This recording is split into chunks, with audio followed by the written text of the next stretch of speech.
Okay, so you want to see which is your password on Discord and you have no idea? Well, I have the solution for you. The first thing you have to do is go to your browser, in my case Google Chrome, and you have to press these three dots here in the right corner. Press it and go to configuration or settings, and then you have to go to autofill and password, the second options, administrator of passwords, and then here you have to browse Discord.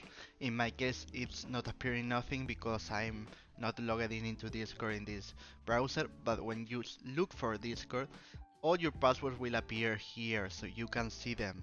So if this video was useful for you, I remember that I have a lot of tutorials for Discord and anything in my channel, and subscribe, like, share, comment, and see you in a next easy way video.